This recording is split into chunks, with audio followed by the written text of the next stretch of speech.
Hola, muy buenas tardes, buenas noches, buenos días, dependiendo de donde usted nos está escuchando.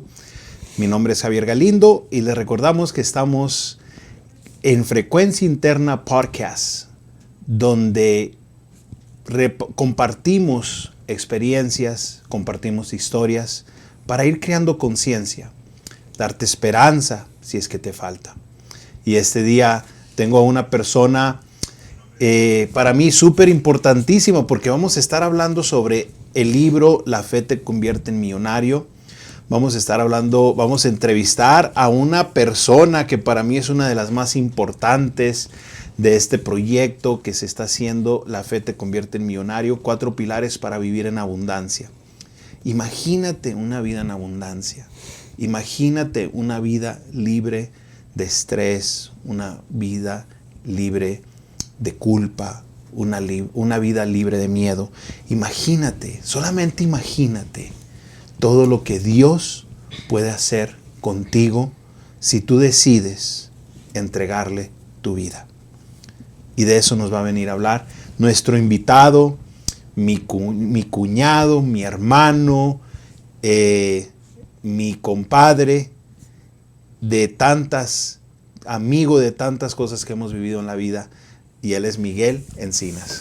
Hola, compa, ¿cómo está? Bienvenido y nos da mucho gusto de tenerlo aquí en Frecuencia Interna Podcast. Muchas gracias por la invitación, de veras, y es un placer el poder estar aquí, de veras, Javier. Muchas gracias. Fíjese que ahorita estábamos, y así nos hablamos nosotros, fíjese, ¿por qué? Porque somos compadres, por si nos escuchan, ¿eh? Fíjese que una de las cosas que ahorita se me vino a la mente cuando estábamos orando antes de iniciar este programa, es ¿qué tiene que pasar el ser humano para poder dar un cambio? A veces los seres humanos tenemos que pasar experiencias para poder dar una transformación para tener una vida mejor. Pero a veces se dice que no hay necesidad de pasar situaciones dolorosas para poder también tener esa transformación. Dentro del libro La fe te convierte en millonario, que vamos a estar hablando de eso, de la página 25 está la historia aquí donde yo hablo de romper el anonimato, porque antes del accidente que usted tuvo del caballo, yo pertenecía a un grupo que era anónimo, en el cual pues no decíamos, yo pertenezco a Neuróticos Anónimos. Fíjese qué curioso, ¿no? Se cuidaba la agrupación y se decía que no debíamos de decir que estábamos en el grupo, no tanto por decir que éramos Neuróticos Anónimos o Alcohólicos Anónimos, sino por cuidar la agrupación.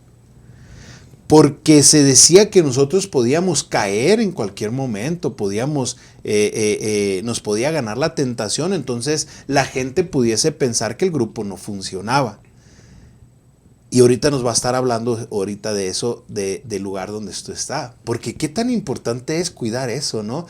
A veces nosotros como terapeutas, como coach de vida, le damos terapia a una persona, pero si esa persona no quiere cambiar, si esa persona no quiere ser transformada, después van a decir que uno no sirve y que uno no es el que funciona, pero es la persona, ¿no? la que no quiere cambiar. Así que háblenos un poco sobre este accidente del cual se escribió en el libro, este accidente que vivió. ¿Cómo era Miguel? Vamos a ponerlo de esta manera. ¿Cómo era Miguel antes del accidente? Y ahorita vamos a ver después del accidente, pero hasta aquí yo le pregunté. ¿Cómo era Miguel antes del accidente? ¿Qué sentía Miguel? ¿Qué había en su mente? ¿Qué era lo que lo movía a Miguel en aquel momento? ¿Cuál era el objetivo de la vida? ¿Dónde pensaba en aquellos momentos que usted iba a estar a la edad que tiene hoy? Oh, fíjate, empezando con lo último, Javier, ¿no? ¿Dónde pensaba yo? Yo nunca pensaba que iba a estar en esta posición, de veras, ¿no? Y la persona que era Miguel, yo pienso, era una persona orgullosa, era una persona que pensaba que lo sabía todo, era una persona que dolía por dentro, ¿no? Que hacía ciertas cosas para tratar de llenar un vacío, ¿no? Y una de esas cosas de las que yo hacía era el alcohol, la drogadicción, ¿no? Porque yo todo este tiempo traté de poder llenar un vacío que mi padre dejó cuando yo tenía más o menos 10, 11 años, ¿verdad? Pero a través de todo en lo que yo hacía en el trabajo, en todas esas cosas, yo siempre fui una persona, vamos a decir, responsable, porque mi madre me educó a ser una persona responsable, pero aún así, siendo una persona responsable, era una persona que pensaba que era el mejor para hacer lo que yo hacía. Estoy ahorita todavía, gracias a Dios, en la construcción, ponemos tallo. Y una de las cosas de eso, que yo decía, no hay nadie mejor que yo, ¿no? Yo siempre fui orgulloso en lo que yo hacía, siempre pensé que si iba a hacer algo, lo iba a hacer a lo máximo. Una vez recuerdo, esto siempre lo recuerdo, ¿no? Que mi madre me decía, todo lo que tú hagas, hazlo como para Dios, ¿verdad? Pero yo no conocía a Dios, yo nomás oía hablar de Dios, pero yo sabía que era algo que mi madre seguía. Eso era un poco de quién era Miguel, ¿no? Una persona que estaba tratando de llenar un vacío. Era una persona que nadie le podía decir, hazlo de esta manera, porque yo lo sabía todo. Eso era quién era Miguel en ese tiempo. Y por ejemplo, vemos, ¿no? Vemos, muchos pasamos por ahí, el creemos que lo sabemos todo, aún a esta edad, ¿no? Educamos a nuestros hijos y creyendo que estamos haciendo lo correcto, a veces nos equivocamos, ni sabemos si estamos haciendo lo correcto o no, ¿verdad? Pero yo creo que eso es lo bonito yo pienso que eso es lo bonito de la vida, más que nada, ¿no? Pero ¿qué pasa cuando ya estás en un estado en el cual ya te gana la drogadicción, te gana el alcohol, te gana la depresión, la ansiedad?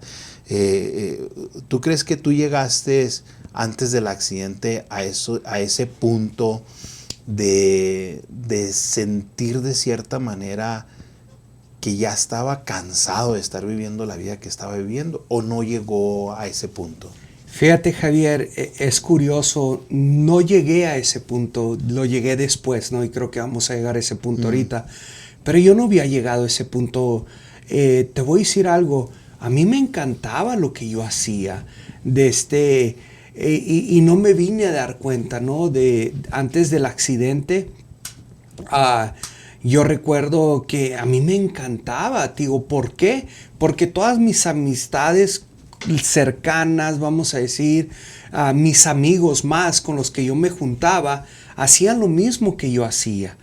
Una de las cosas de que a mí me encantaba lo que hacía, ¿por qué? Porque yo encajaba con ciertos amigos míos. Cuando ¿no? dice me encantaba lo que yo hacía, ¿se refiere a la droga? O sea, ¿se le gustaba drogarse, le gustaba alcoholizarse? ¿O a qué Mira, se te voy a decir algo, Javier. Es bien difícil decirlo, ¿no? Pero en realidad sí.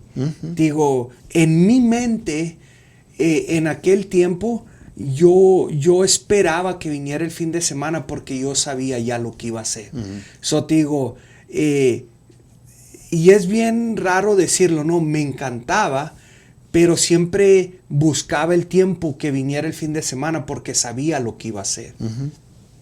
Sí. Y por ejemplo, y me gusta mucho, ¿no? Me gusta mucho eso. Una vez Cash Luna dijo, ¿quiénes de ustedes, estaba dando un servicio, dije, ¿quiénes de ustedes ha fumado marihuana? Entonces, y pues muy pocos levantaron la mano, ¿no? Y otros no. Y dijo, bueno, los que no la fumaron se la perdieron, dice. Porque cuando la estás fumando, pues es algo que te está ayudando para algo, ¿no? Te está ayudando para evadir algo. Sí. O sea, ya sea una responsabilidad, un dolor interno a nivel inconsciente, ¿no? Una insatisfacción sobre lo que estamos viviendo en ese momento. Yo en el libro hablo, lo primero que empiezo a hablar del libro es frustrado de ser pobre, ¿no? Para mí era una frustración. compararme con personas que tenían y yo no tenía, ¿no? Entonces eso causaba en mí una frustración de decir, pues necesito usar droga para olvidarme de esa frustración. Pero no es como que, voy a ir a usar droga porque estoy frustrado. No lo sientes así, ni lo piensas, ¿no? En el momento. Pero yo creo que sí es bien importante darnos cuenta que en el momento que estamos haciendo algo que sabemos que no le está dando un beneficio a nuestras vidas, pero lo entendemos después, ya cuando vivimos la transición, ¿no? Correcto. Entonces, yo me acuerdo cuando pasó el accidente que estaba Julie, estaba chiquita, estábamos bañando el caballo, llegó bien acelerado, y nunca se me olvida que, ya me tengo que ir porque el Pancho hizo un cocido, me acuerdo que dijo, mira, se dice que la vida nos acordamos de las cosas que nos causan una emoción, un trauma. Yo siempre digo esto, todos nos podemos acordar qué estábamos haciendo el 9/11 del 2001, cuando sucedió el ataque a las Torres Gemelas. Cierto. Muchas de las personas nos acordamos, porque fue algo muy impactante en nuestras vidas. Nos acordamos cuando nació nuestros hijos. Yo me acuerdo cuando estaba naciendo Julie, que llegué, me acuerdo que llegamos con un caballito, y o sea, yo me acuerdo como si fuera ayer, pero yo no me acuerdo el día antes ni el día después, ¿no? Entonces, del accidente yo me acuerdo como si fue ayer, me acuerdo que estábamos bañando el caballo, me acuerdo que usted llegó bien acelerado, y ya nos va, y que vámonos, porque me tengo que ir, esto y el otro. Fíjese qué curioso, ¿no? ¿Cuántas veces vivimos de la misma manera, donde hacemos cosas porque estamos en la vida viviendo una vida tan rápida? Ya me tengo que ir, tengo que ir a hacer esto, tengo que ir a hacer lo otro. Y viene el accidente y para toda una vida. Háblenos. Pues yo creo que estando en coma no se acuerda una persona. Háblenos un poquito del historial que recibe del doctor ya que salió del hospital. Pues te voy a hablar un poquito más o menos de lo que pasó, ya que yo recuerdo regresar, ¿no? En memoria, porque estuve semanas, ¿no? En coma. Y yo recuerdo que yo impresionado, ¿no? Veía a los doctores, esos que traen cada mañana a las 7 de la mañana. Y yo recuerdo que entraba el doctor, el encargado, y les decía a todos estos, este es el señor Milagro Encinas, ¿no? Y a mí me impactó mucho eso, que él pudiera decir milagro. ¿Por qué? Porque sabemos que aquel que hace milagros es Dios, ¿verdad? Ellos hicieron todo lo posible, pero se dieron cuenta ellos de que en las primeras operaciones que me hicieron ellos a mí, yo me fui 3, 4, 5 veces, donde ellos me regresaron a la vida. Y esa era una de las cosas que yo recordaba tanto, ¿verdad?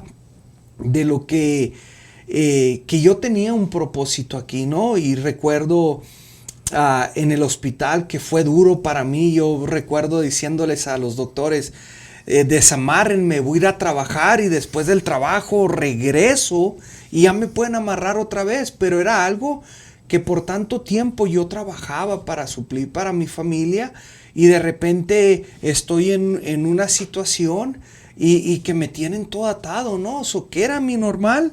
Era el trabajar. Yo quería seguir haciendo eso. Y permíteme parar aquí. Y lo tenían atado porque usted se quería quitar las máquinas y todo eso, ¿no? Para que sepan por qué lo tenían atado. Sí. Y era al principio, y ya cuando yo me doy cuenta, ¿no? De todo, pues ya me dejan libre. Y pues estoy ahí. Fue bien difícil, de veras. ¿Por qué? Estar allí. Y esto quiero agradecerles a todos mis hermanos, mi familia, a ustedes, todos de veras, que todos hicieron su parte ahí, porque no hubo un momento que me dejaran solo a mí. Siempre hubo en la madrugada, en la noche, en la tarde, en la mañana, siempre hubo alguien que cuidara de mí. Y siempre un recuerdo grandísimo que yo tengo, Javier, lo que alegraba mi día, ¿no? Porque hubo un punto que mi esposa Roxana tuvo que regresar a trabajar después de un mes, ¿no? Que estuvo ahí conmigo.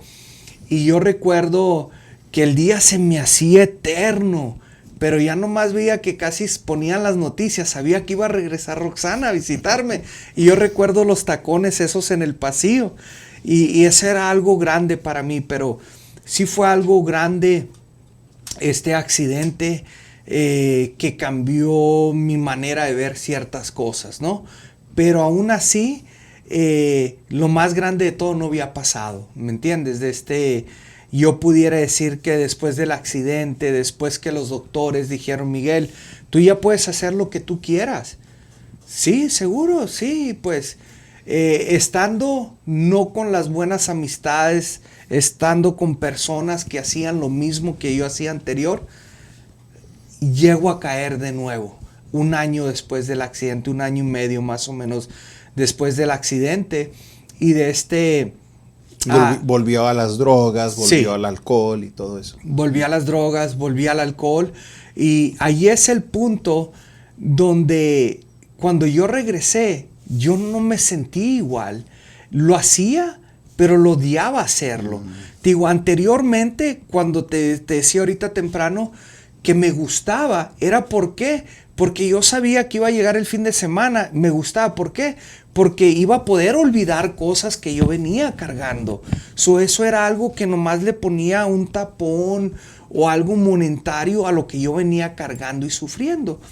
Pero después del accidente, que pude entender que Dios había salvado mi vida, que me tenía por un propósito, me doy cuenta que ya no me llenaba, ya no era algo que yo quería hacer. Lo hacía, pero no me llenaba, lo hacía, pero no era algo que para mí sentía que era bueno ya. Había tiempos, Javier, te voy a decir que recuerdo yo que me sentaba y ya el alcohol y la droga no me hacía nada, no me sentía que me quitaba ese dolor que yo cargaba, ya no sentía yo que me hacía olvidar de esas cosas. ¿Y cómo es que empieza una transformación en la persona que es hoy y que ahorita vamos a estar hablando lo que hace el día de hoy? Sí, mira, Javier, yo recuerdo en julio, más o menos se acerca a mí una persona, Omar, es pastor él, y se sienta conmigo y me dice, Miguel, ¿cómo has estado? ¿Qué has hecho con tu vida? Y pues yo, no, pues bien, Omar, buen padre, buen esposo, suplo para mi familia y todo. Y me dice, no, me dice, Dios te dio una segunda oportunidad, pero porque Él tiene un propósito grande para tu vida. Allí, Javier, se me cayó todo. Nunca volví a tomarme un trago igual. Fue amargo el resto hasta ese tiempo donde tú me invitaste a un campamento de valientes de Ministerios Vida Abundante, un campamento donde yo voy. Y bien curioso, ¿no? Porque en este campamento yo no conocía a nadie. Fui con Manuel, un cuñado mío, y yo subo a este campamento sin conocer a nadie. Todas las personas ahí me recibieron de lo mejor, como que si ya me conocían.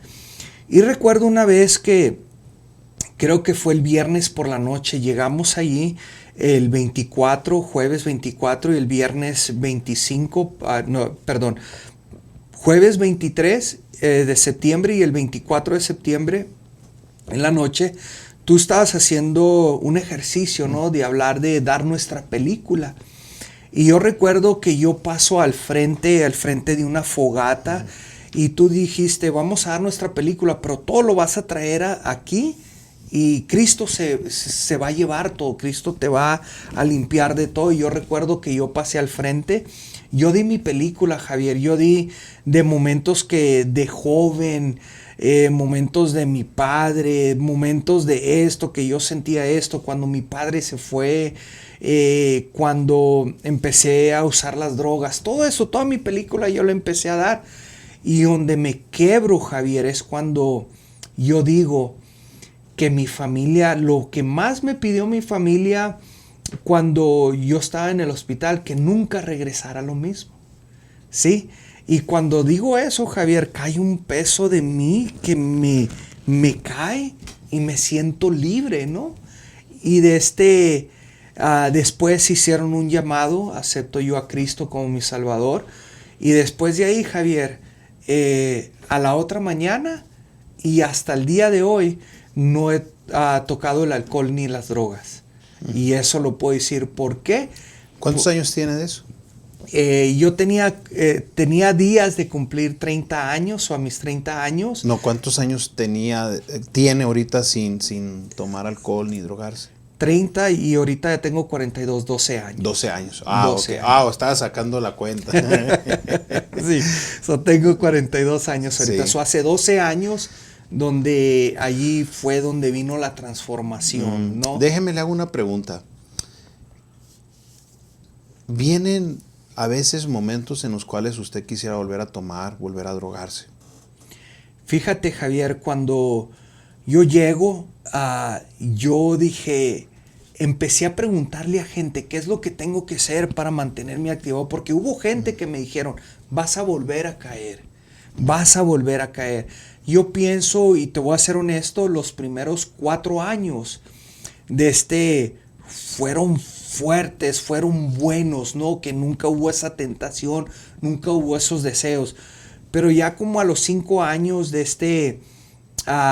donde no voy a decir caí, nada, sino que de repente viene el trabajo, viene todo eso y te desenfocas un poco de tu relación con el Señor, ¿verdad? Y recuerdo que hubo tentaciones, y qué tal si estuviera allá, qué tal si esto. Pero luego viene a mí aquello que yo decía, si regreso voy a regresar a lo mismo. ¿Sí? Y fue lo que más me motivó para seguir adelante. Y cuando yo me doy cuenta que mientras yo vaya agarrado de la mano de Dios, agarrado de la mano de Cristo, no van a venir esos pensamientos. Bueno, y platíquenos, ¿qué hace Miguel el día de hoy? ¿Cuál es el compromiso que tiene Miguel? Que es lo que me encanta de lo que escribí este libro. Es un libro de fe, un libro donde hablamos de los milagros que Dios ha hecho en la vida. Y empezaba con esto porque cuando estábamos orando, dije, ¿cuántas veces no nos damos cuenta que los milagros vienen en envolturas muy dolorosas? Porque al final es un regalo. O sea, el accidente es un regalo. Lo que vivimos en la vida son regalos, porque no sabemos que esos regalos que vivimos, que en su momento lo miramos como una tragedia, vienen a ser lo que transforma a un ser humano. Un divorcio puede ser si ahorita estás viviendo un divorcio, por ejemplo, de una relación en la cual ya no se entendía, ya trataron de hacer todo, tal vez crees que estás viviendo una tragedia, pero tal vez es un regalo que en 1, 2, 3 años vas a decir, wow, o sea, le doy gracias a Dios que viví esto. ¿Cuántas veces hemos tenido que vivir eso, no? Ahora platíquenos, ¿qué es ese regalo tan grande que Dios le está dando ahorita en este momento? Fíjate, Javier, y de poder verlo, ¿no? De cómo el accidente me abrió los ojos para prepararme al tiempo donde fue mi transformación, ¿no? Donde cambió mi vida, donde llegué a conocer a Dios, donde llegué a conocer a Cristo, ¿no? Y pues ahora, gracias a Dios, tenemos el privilegio, mi esposa y yo, en nuestra iglesia Ministerios Vida Abundante, estamos encargados de un grupo de jóvenes, se llama Momentum Youth. Nos reunimos todos los viernes a las 7 de la tarde y ahorita pues en enero acabamos de concluir nuestro primer año y ha sido algo lleno de amor, lleno de experiencias, de todo aquello que yo viví, Javier. Ahora lo estoy poniendo a uso todas las cosas que yo viví como joven, ahora yo me puedo ver en ciertos jóvenes, ahora yo los puedo entender a ellos, de cómo vienen ellos. Hay veces vienen bien, hay veces no. Hemos tenido alrededor de 65 jóvenes y ves a jóvenes que nunca han tenido una experiencia donde han podido tener una relación con Dios. Para ellos no conocen quién es Dios, y pues ahora poder compartirles a ellos lo que cambió mi vida, yo poder y dejarles saber que si ellos están viviendo por algo duro, no hay problema. ¿Por qué? Porque hay un Dios que nos ama y que nos puede cambiar, nos puede transformar nuestras vidas. Y ahorita es lo que hacemos yo y mi esposa.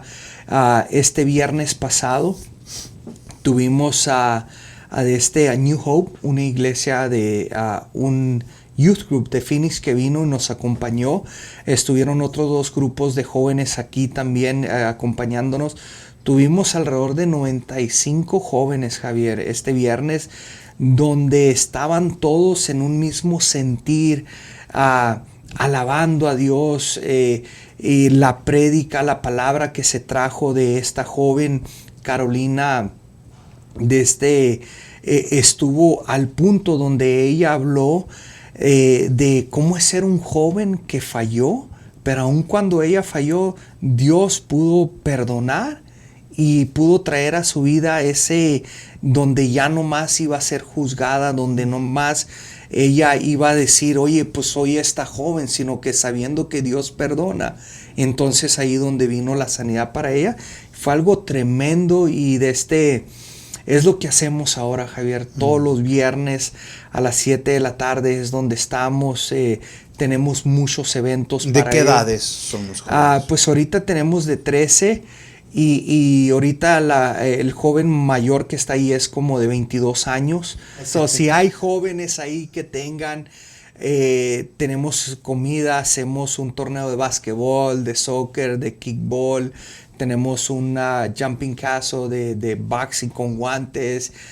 Es todo para ellos, para que ellos puedan ir y que puedan experimentar otros jóvenes que están en un sentir diferente, ¿no?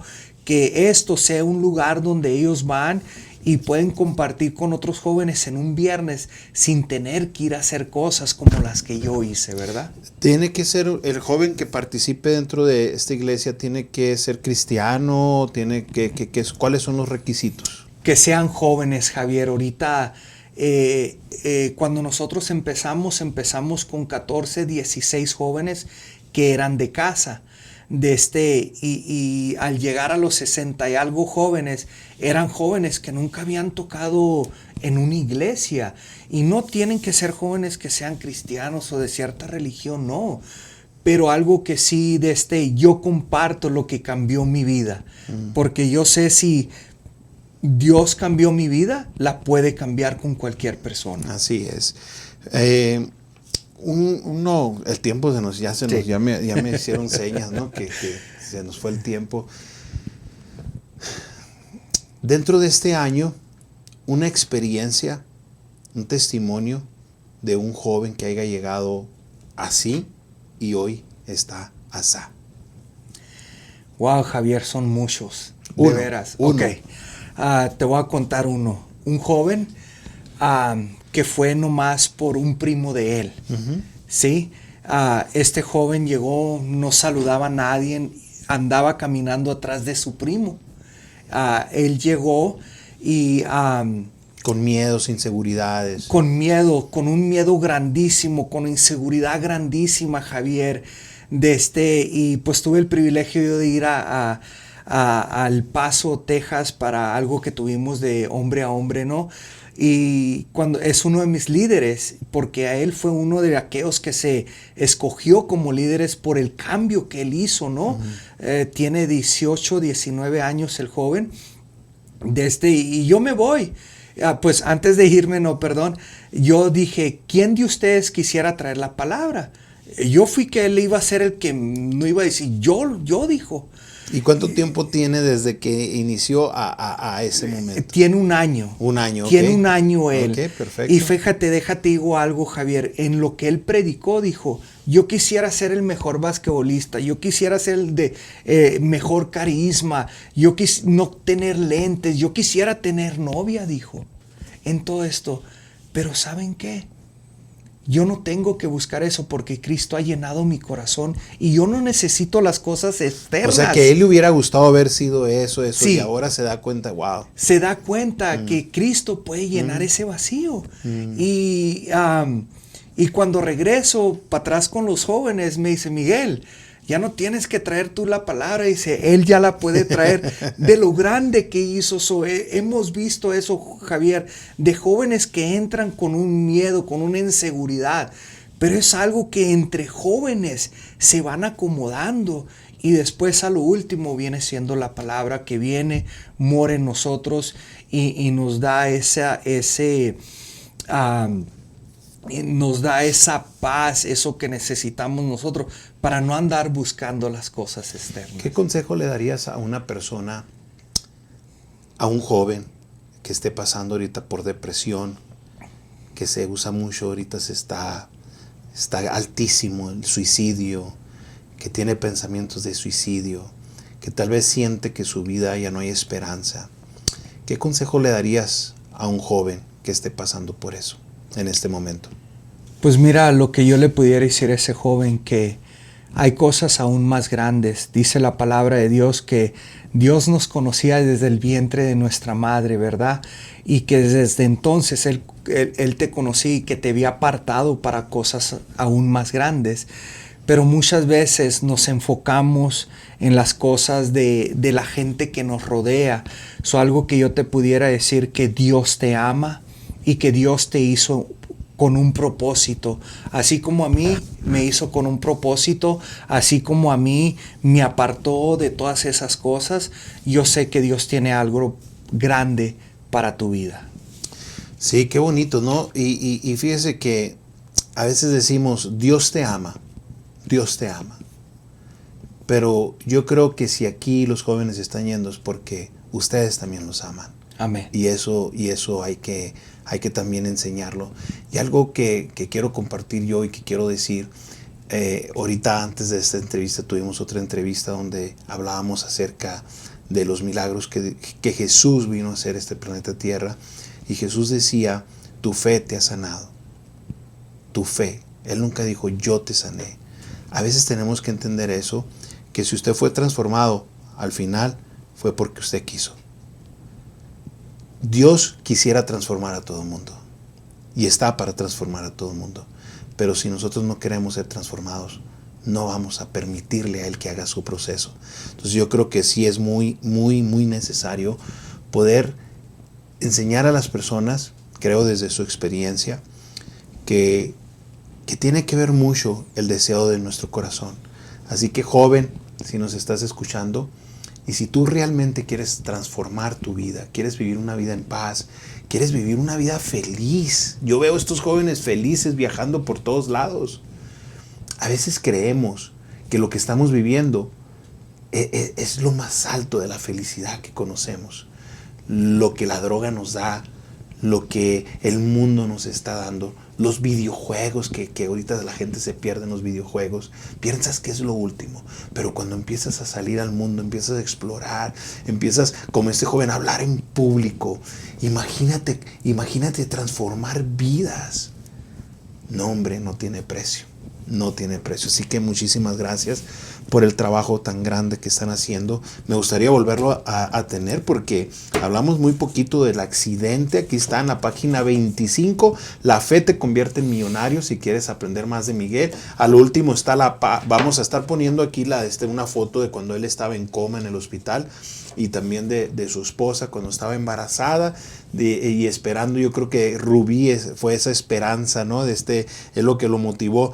Y quisiera también aprovechar, y yo porque lo conozco, por eso lo digo, si tú estás padeciendo por cualquier enfermedad, si tú crees que no hay una esperanza en tu vida, si tuviste un accidente, Yo quisiera que vieras a Miguel, su estómago reconstruido, tiene la cicatriz ahí, donde él te puede decir, donde los doctores le daban 7% de vida, que no lo dijo.